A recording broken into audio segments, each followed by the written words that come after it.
is the father of every subject. Good morning students, welcome to the maths class. जिस student ने अभी तक इस चैनल को सब्सक्राइब नहीं किया हुआ है तो नीचे रेड बटन लिखा हुआ है आई सब्सक्राइब, तो इसको सब्सक्राइब कीजिए for next videos. Previous videos में हमने एनसीईआरटी की सेकंड चैप्टर मैथ्स 2.5 वर्कशीट्स के क्वेश्चंस किए थे 10, जिसमें हमने यूज किया था कि आइडेंटिटीज को कैसे यूज करते हैं। तो उसी वर्कशीट्स को आगे कंटिन्यू करते हुए हम क्वेश्चन नंबर 11 से स्टार्ट कर रहे हैं। और आपके लिए हेल्प के लिए एक साथ फोटो रहेगी जिसमें जो सारी आइडेंटिटीज है वो मेंशन है। ओके, तो हम क्वेश्चन नंबर 11 से स्टार्ट कर रहे हैं। Question number 11, factorise 27x³ y³ z³ minus में 9xyz। तो सबसे पहले आपको चेक करना पड़ेगा कि इस क्वेश्चन में हम कौन सी आइडेंटिटी यूज कर सकते हैं। तो हमारे पास एक लास्ट आइडेंटिटी है x³ + y³ + z³ minus 3xyz। हम इसमें वो यूज कर रहे हैं। तो उसकी सबसे पहले इसको स्टैंडर्ड फॉर्म में चेंज करोगे तो 27 को मैंने राइट किया 3 का क्यूब, तो ये हो जाएगा 3x³ + y³ + z³ minus 3 × 3x और yz। तो जो आपके पास आइडेंटिटी है वो मैं यहाँ राइट कर रहा हूं। आइडेंटिटी आपके पास है x³ y³ z³ माइनस में 3xyz is equal to x + y + z और x² y² z² minus xy minus yz minus zx। ये आपके पास लास्ट आइडेंटिटी है। ठीक है, तो अब क्वेश्चंस को इससे कंपेयर करते हैं। तो हमारे पास x की जगह है 3x, y की जगह y है और z की जगह z है। तो अब हमें यहाँ इस आइडेंटिटी में वैल्यू रिप्लेस करनी है। तो x की जगह लिखिए 3x, y की जगह y, z की जगह z। नेक्स्ट स्टेप में x², तो x आपके पास है 3x का स्क्वायर y² z² माइनस में xy मीन्स फर्स्ट और सेकंड टर्म। तो फर्स्ट टर्म आपके पास है 3x, तो 3xy minus yz minus z into 3x। तो यहां आपने x और y की वैल्यू x, y और z की वैल्यू रिप्लेस कर दी। अब इसको ओपन कीजिए और आपका आंसर आ जाएगा। तो ये आपका क्वेश्चन आंसर जो है वो ये बन जाएगा 3x + y + z, 3 का स्क्वायर 9, तो 9x² y² + z² minus 3xy minus yz minus में 3zx। तो पहले आपको बताया गया था जैसी आइडेंटिटी आपको गिवन है, मीन्स आइडेंटिटी में जैसा आपको कंसेप्ट गिवन है तो आपके आंसर में भी वैसा ही आना चाहिए कि फर्स्ट 3 टर्म सेपरेट थी तो सेपरेट, उसके बाद कंबाइन तो कंबाइन। तो ये आपका क्वेश्चन नंबर 11 है। ठीक है, अब है क्वेश्चन नंबर 12 जो कि मोस्ट इंपोर्टेंट है और एग्जाम के लिए बात करें तो कई बार एग्जाम में आया हुआ है। तो क्वेश्चन नंबर 12 अब स्टार्ट कर रहे हैं।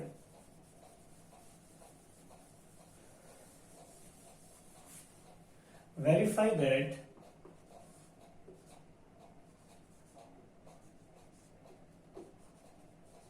दैट जो भी आपने आइडेंटिटी प्रीवियस क्वेश्चन में यूज की है उसको आपने वेरीफाई करना है और कुछ आपको इक्वल में गिवन है। Half x + y + z, x minus y² y minus z² और z माइनस x²। तो यहां हमें लेफ्ट हैंड साइड और राइट हैंड साइड को हमें इक्वल शो करना है, वेरिफिकेशन है। तो मैं यहां राइट साइड से स्टार्ट कर रहा हूं। राइट साइड में जो टर्म्स है तो उसमें आप क्या करोगे, जो आइडेंटिटीज आपके पास यहाँ बन रही हैं पहले आप वो ओपन कर दीजिए। उससे पहले मैं लाइन दोबारा रिपीट कर रहा हूं। x + y + z, x minus y² y minus z², z minus x²। अब इस क्वेश्चन में आप a माइनस बी का होल स्क्वायर या जो आप पढ़ते हो x माइनस y का होल स्क्वायर, वो आइडेंटिटी 3 टर्म्स लगा दीजिए, 1 1 एंड 1। ठीक है, तो आपका जो फर्स्ट स्टेप है वो ये बन जाएगा half x plus y plus z as it is, और इन तीनों में अब आइडेंटिटी लगा रहा हूं, तो x square plus y square minus 2xy, y square z square minus 2yz। Similarly last step में भी z square plus x square minus में 2zx। तो यहां हमने a माइनस बी का होल स्क्वायर की आइडेंटिटी 3 टाइम्स रिपीट की है, फर्स्ट, सेकंड और थर्ड। अब इसमें जो लाइक टर्म्स हैं आप उनको ऐड कर दीजिए, तो नेक्स्ट स्टेप आपके पास ये हो जाएगा half x plus y plus z, x square plus x square, इन दोनों को ऐड कर दीजिए, तो ये हो गया 2x स्क्वायर। सिमिलरली वाई वाली टर्म्स को भी ऐड कर दीजिए, वाई स्क्वायर और वाई स्क्वायर, और ऐसे ही जेड स्क्वायर और जेड स्क्वायर, 2z स्क्वायर, और बाकी जो टर्म्स रहेगी आपके पास minus 2xy minus 2yz minus में 2zx। अब लास्ट स्टेप में आपके पास इन सभी में से 2 कॉमन आ रहा है, तो 2 कॉमन लेके इस बाहर जो 1/2 है उससे आप कैंसिल कर सकते हो, तो 1/2 multiply 2x plus y plus z, x square y square z square minus x y minus y z minus में जेड एक्स, ये स्टेप बच जाएगा। तो और हाफ से हाफ आपके पास कैंसिल हो जाएगा, तो मीन्स ये स्टेप रहेगा आपके पास x plus y plus z, x square y square z square minus x y minus y z minus z x.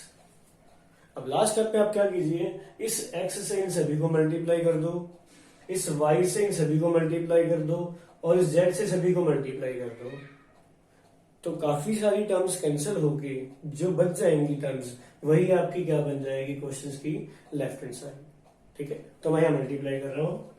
सबसे पहले x से मल्टीप्लाई कीजिए, तो x से मल्टीप्लाई करोगे तो x cube, x y square, x z square, x square y x y z minus में z x square, तो ये 6 टर्म्स आएंगे। सिमिलरली अब इस y से भी सभी को मल्टीप्लाई कर दीजिए, और लास्ट स्टेप में z से भी सभी को मल्टीप्लाई कर दीजिए, तो ये रहेगा z x square, z y square, z cube, तो सॉरी सबसे पहले मैंने z से मल्टीप्लाई कर दिया, y से मल्टीप्लाई बाद में कर लेंगे, या पहले y से मल्टीप्लाई कर लीजिए, तो यहां मैं y से मल्टीप्लाई कर रहा हूं, यहां y से मल्टीप्लाई कर रहा हूं, तो ये रह गया Y x square, Y cube, Y z square, x y square minus Y square Z, और लास्ट में रह जाएगा minus x y Z. Similarly अब जेड से आप मल्टीप्लाई कर दीजिए, तो Z x square, z y square, z cube, x y z minus y z square, और माइनस में जेड स्क्र एक्स। ये आपके पास टोटल 18 टर्म्स हैं। ठीक है, अब इसको ध्यान से देखोगे तो आपकी काफी सारी टर्म्स हैं वो कैंसिल हो जाएंगी। क्लियर है? तो जो कैंसिल टर्म्स हो रही है पहले उसको मैं कैंसिल कर रहा हूं। X y square means y square positive है, और ये रहा, तो वाई स्क्र से वाई स्क्र की टर्म कैंसिल हो जाएंगी। ऐसे ही आपकी सारी टर्म्स कैंसिल हो जाएंगी। एक्स जेड स्क्र और z square x, x square y, x square y, x y z cancel नहीं होगा। Z x square, z x square ये कैंसिल हो जाएंगे, और जेड वाई स्क्र से जेड वाई स्क्र, और सिमिलरली लास्ट स्टेप रहेगा वाई जेड स्क्र से वाई जेड स्क्र। तो आपके पास जो रिमेनिंग टर्म्स है वो ये रहेगी x cube plus y cube plus z cube minus x y z minus x y z minus x y z. इनको कंबाइन करते हो तो x cube y cube z cube minus में 3x वाई जेड, और ये आपके पास question की लेफ्ट हैंड साइड थी। तो मीन्स आपने लेफ्ट हैंड साइड और राइट हैंड साइड को इक्वल शो कर दिया। तो ये आपका 2.5 का क्वेश्चन नंबर 12 है। और एग्जाम में बहुत इंपॉर्टेंट है, कई बार एग्जाम में आया हुआ है। क्लियर है? आगे लेंगे नेक्स्ट क्वेश्चन।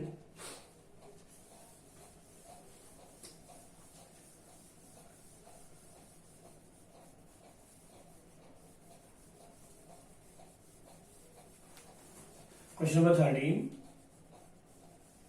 क्वेश्चन नंबर 13 में हम जो भी क्वेश्चन में 11 में आइडेंटिटी यूज की थी उसी को ही यूज करेंगे। तो क्वेश्चन नंबर जो 13 है वो आपको गिवन है with the condition if x plus y plus z is equal to 0 then show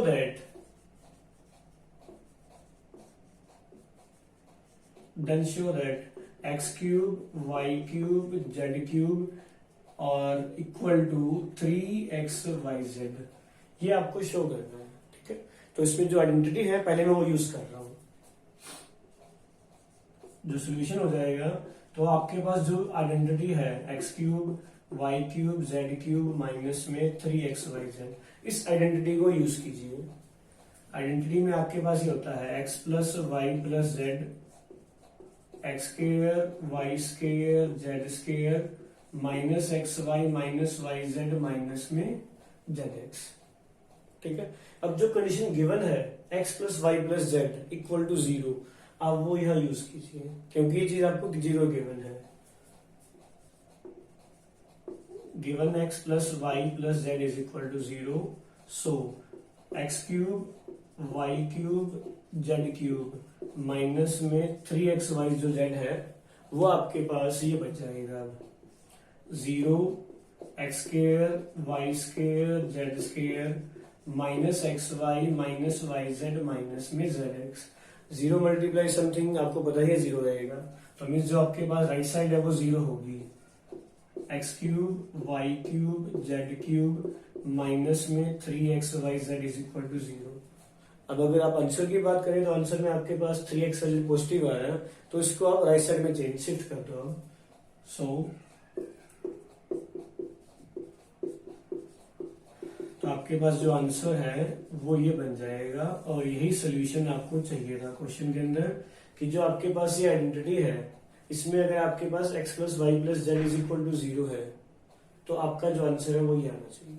अब इस प्रॉपर्टी से या इस कंसेप्ट से हम without finding the cube answer find कर सकते हैं। आप पूछोगे कैसे, तो आगे देखिए नेक्स्ट क्वेश्चन। क्वेश्चन है without finding the cube find the value of, जैसे मैंने क्वेश्चन लिया -12 cube plus 7 cube plus 5 cube. आपको अब इन तीनों की वैल्यू फाइंड करनी है but without finding the cube. Means आपको 12 का क्यूब 7 का क्यूब 5 का क्यूब नहीं करना, उसके बिना आपको आंसर फाइंड करना है। तो जो अपर पार्ट आपके सामने किया हुआ है आप उसी से ही यूज कर सकते हो विद द कंडीशन कि अगर आप इन तीनों को ऐड करते हो, फर्स्टली आप इन तीनों को ऐड करो, -12 प्लस 7 प्लस 5, तो -12 प्लस 12 आपके पास आंसर क्या आ रहा है 0। तो आप एक कंडीशन बना सकते हो if x plus y plus z is equal to 0 then x cube y cube plus z cube is equal to 3xyz। क्योंकि आपकी जो इस क्वेश्चन में ये कंडीशन सेटिस्फाई हो रही है, तीनों नंबर्स का सम 0 है, तो तीनों के क्यूब्स का प्लस आप ये लिख सकते हो 3xyz। So -12 cube plus 7 cube plus 5 cube is equal to आपका आंसर हो जाएगा 3 मल्टीप्लाई -12 मल्टीप्लाई 7 मल्टीप्लाई 5। अब आप इन तीनों की मल्टीप्लाई कर दीजिए तो वो आपका आंसर हो जाएगा। सारे प्लस के और एक पीछे माइनस का है तो आपका आंसर आ जाएगा माइनस का। ठीक है, अब इन तीनों की चारों की मल्टीप्लाई कर दीजिए। 12 5 is 60, 60 3 is 180, 180 और 7, तो ये हो जाएगा 1260। तो ये मेथड इजी हो जाएगा अगर आपको ये वाली कंडीशन से रिमाइंड है कि तीनों नंबर्स का सम अगर 0 है तो उन तीनों का क्यूब क्या, तीनों की क्यूब का सम क्या हो जाएगा, जस्ट तीनों नंबर्स की मल्टीप्लाई और उसको उसका ट्रिपल कर दोगे तो वो आपका क्या हो जाएगा आंसर। आई थिंक सभी क्लियर होगा। अब रह गए आपके लास्ट के 2 क्वेश्चन, वो भी आप लोगों ने फैक्टर वाइज इजीली किए हुए हैं। 2 क्वेश्चन है with the condition x plus y plus z is equal to 0 then x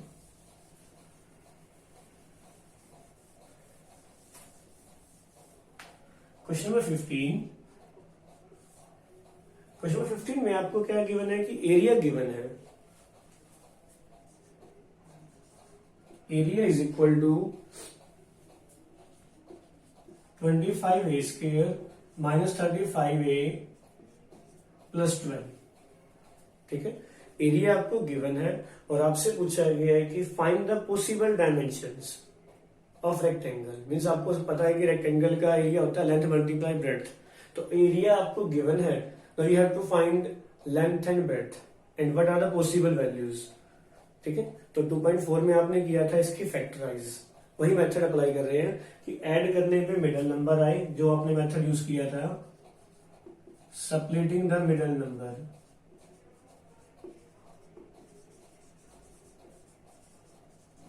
कि -35 कि ऐड करने पे आपके पास आए माइनस का 35, बट मल्टीप्लाई करने पे आए फर्स्ट एंड लास्ट का प्रोडक्ट।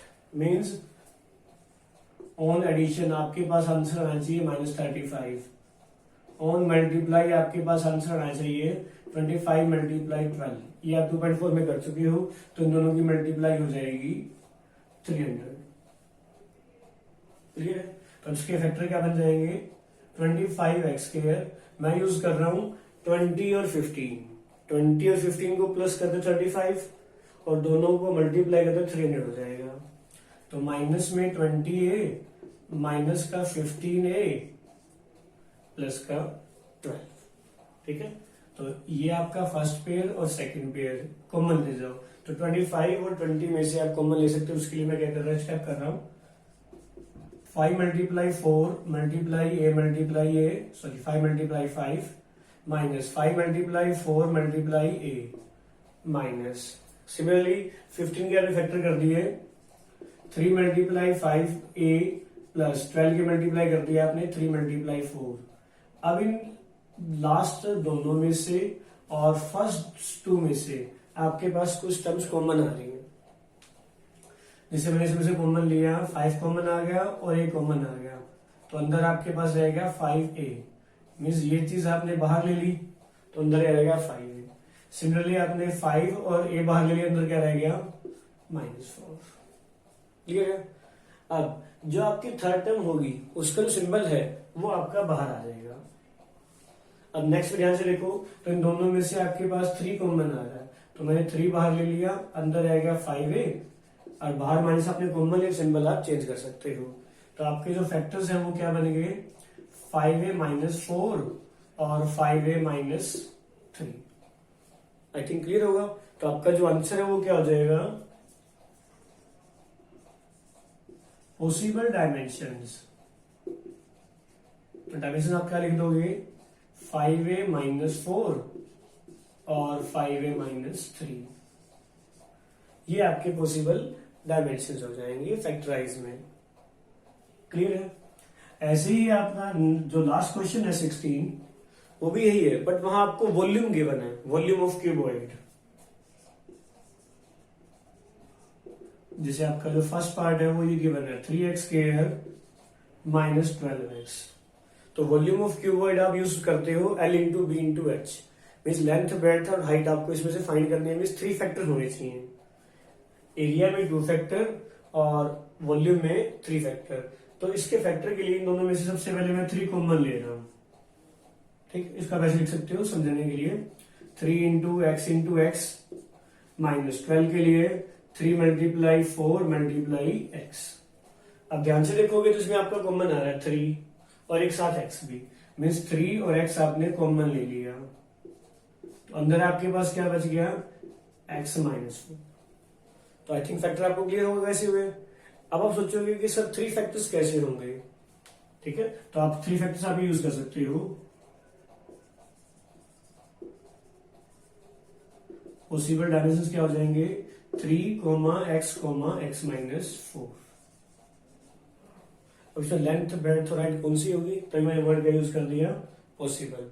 इन तीनों में से एक लेंथ, एक ब्रेड्थ और एक हाइट। आई थिंक क्लियर है।